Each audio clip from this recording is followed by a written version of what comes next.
Hello everybody, this is WusuMD, and today we are going to discuss what we can do about our stiff shoulders. So if you're an athlete, a throwing athlete that has stiff shoulders, sometimes it'll be posteriorly, some capsular tightness, or if you have adhesive capsulitis, also known as frozen shoulder, you can do these same stretches, but do them in a more gentle fashion. And then also, finally, this is for postoperative stiffness. What we're going to do is PNF stretching. That's proprioceptive neuromuscular facilitation. And what that is we're trying to find a way to activate our muscles at our end range of motion, where normally we don't have that much control. So by increasing our control, it will allow us to stretch a little bit further.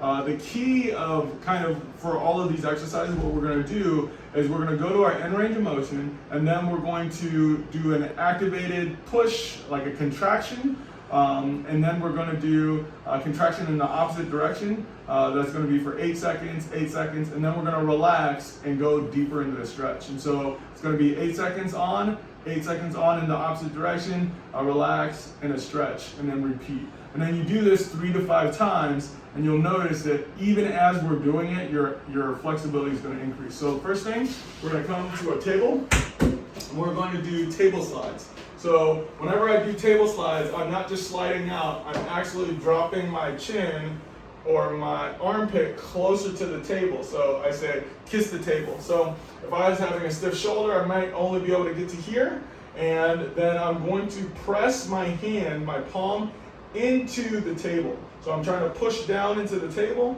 and it's a isometric contraction for 8 seconds. And then I'm going to do the opposite. So I'm going to use my antagonistic muscles to lift up for 8 seconds. Because I've already at my end range of motion, I'm not going to get very far in terms of how far I can lift off the table. 8 seconds, relax, and then go deeper into the stretch. Because I've just created a little bit more room here, now I can get deeper in the stretch. You do it again, 8 seconds down, where I press as hard as I can, and 8 seconds up, where I'm elevated, and then down.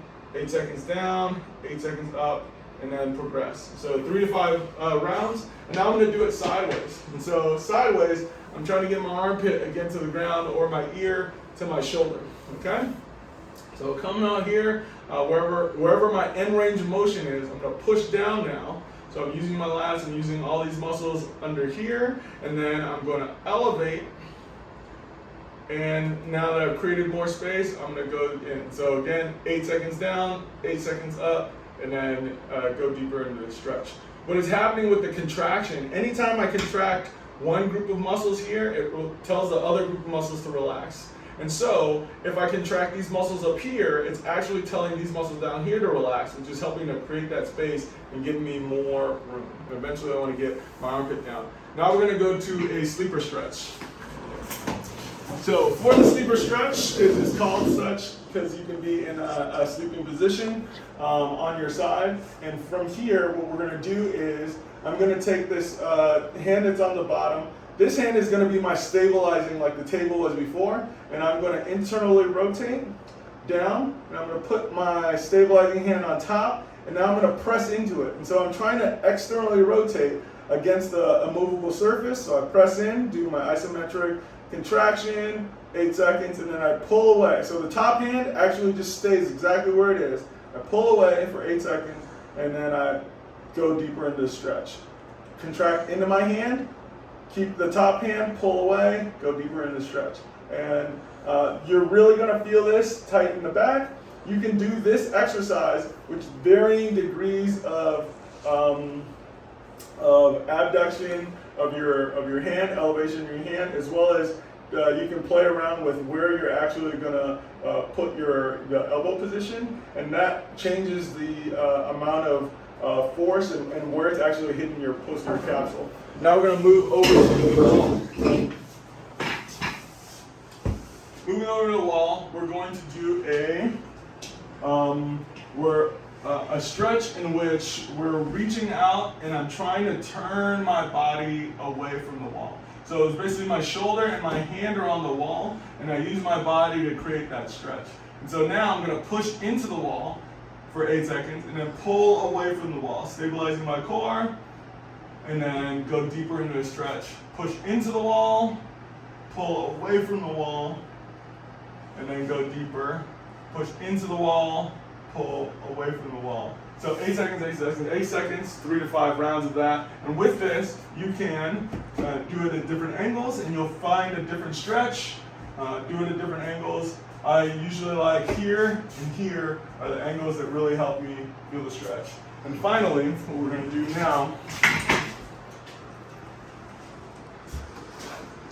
for our internal and external rotation, for some people, you're stiff coming out this way, so you're going to find a door or find a door jamb, and you're going to go to where you can rotate, and then you're going to push into the door again, and then rotate away, go deeper, push in, rotate away, deeper, push in, and rotate away. And so that will basically hit all the different spots for what we're going to do in order to increase our range of motion. There's one more that we can do that also helps with both our shoulders and our back.